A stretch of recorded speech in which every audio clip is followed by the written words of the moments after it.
Hey guys, welcome back to Shelby on Safari.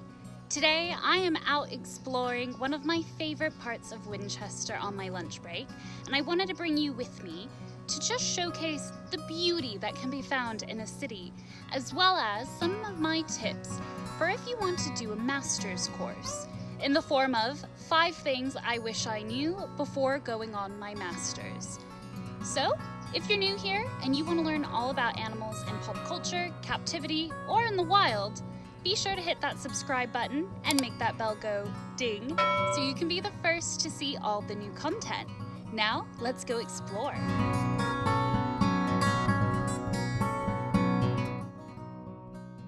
Just heading out of the city center to go find a beautiful footpath. So for a bit of context for tip number 1, originally I wanted to be a wildlife veterinarian. However, life had other plans. Vet school didn't work out, and so I had to look for option B, which ended up being wild animal biology. I looked around and found a few courses, but then one in England particularly stood out. At the Royal Veterinary College, jointly with ZSL London Zoo, a wild animal biology course. However, I didn't get in at first. I was on the waiting list. But I kept calling and seeing if anybody had budged to make a space open for me. In the meantime, I actually got into the University of Plymouth's course and was just about to sign the deal for my housing. However, I got a phone call early one morning saying a spot had opened up and I was going to London. So that's my first tip, is browse around, see what courses are available. Wild animal biology, zoology, there's quite a few different titles out there and a few different master's courses. But really, see and do your research to find out which course might suit you best. Apply for as many as you can, because I know it does get costly applying.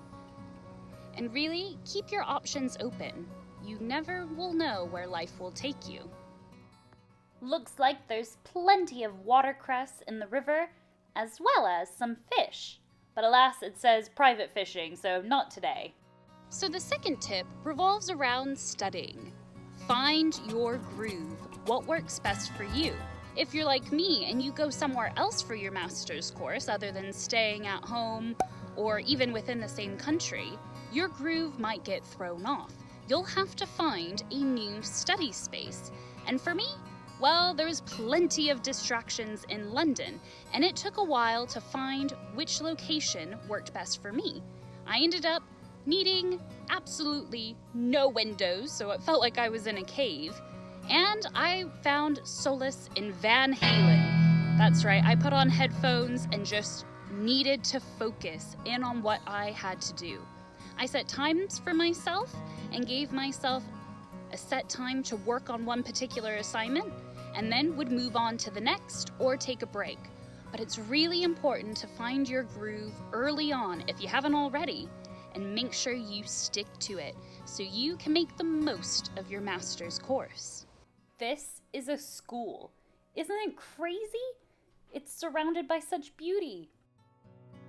Tip number 3 that I wish I would have known before starting my master's is don't be afraid to network. Use this opportunity to network not only with guest lecturers, your fellow classmates, but even more. Keep your horizons open. Go to conferences, which is one of the things I mentioned in my previous video on 5 things I wish I knew before working with animals, which you can see up here. It really is key to make the most of every opportunity that comes your way. And sometimes opportunities come in the form of meeting new people. For example, the animal world is quite small. Even though a lot of people want to work with animals, you'd be surprised just how small it is. And I'm laughing because just like in that video, it was raining. And you'll never believe what happened to me now. Oh yeah, raindrops keep falling on my head. It's gonna be a good day.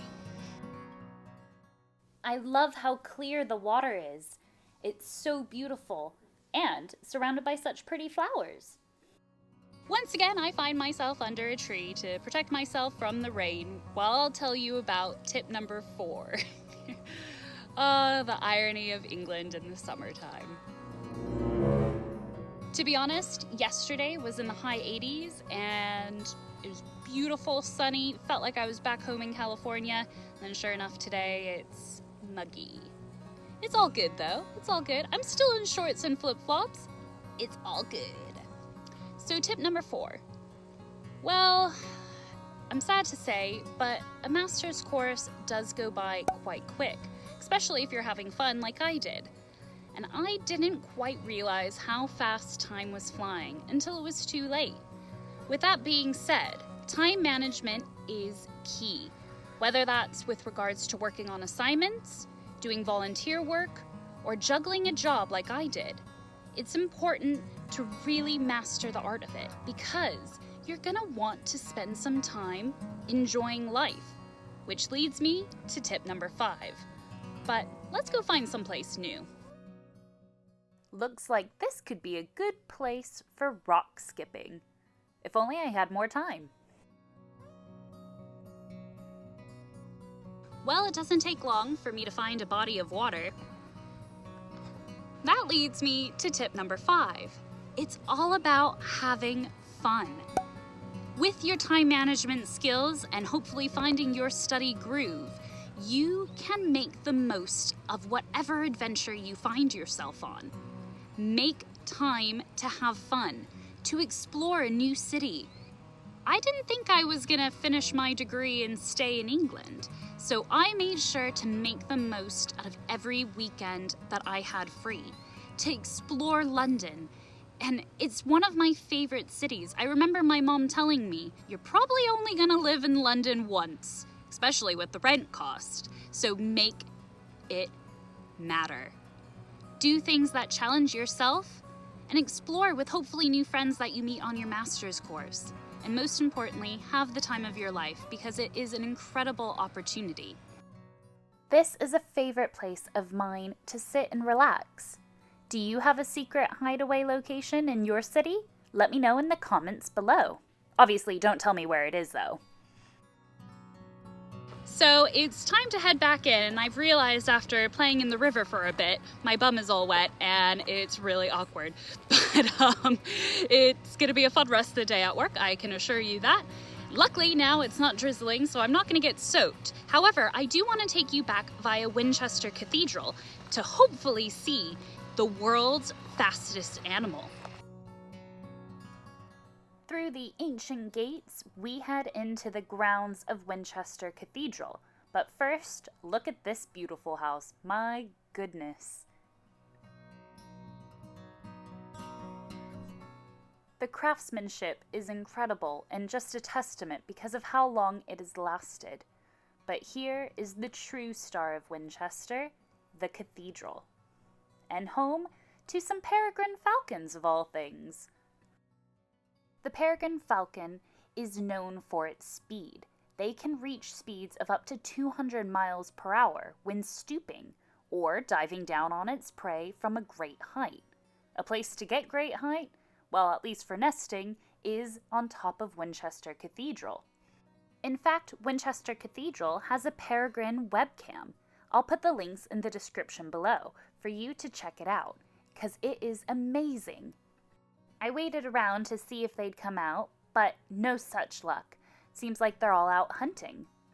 Well, no peregrine falcons today, but stay tuned and follow on the socials if you haven't already, because I will post if I do hear them or see them. Thank you so much for joining me as we went back through my time on the Masters, and I told you 5 things I wish I knew before going on a course. Hopefully it's helped you.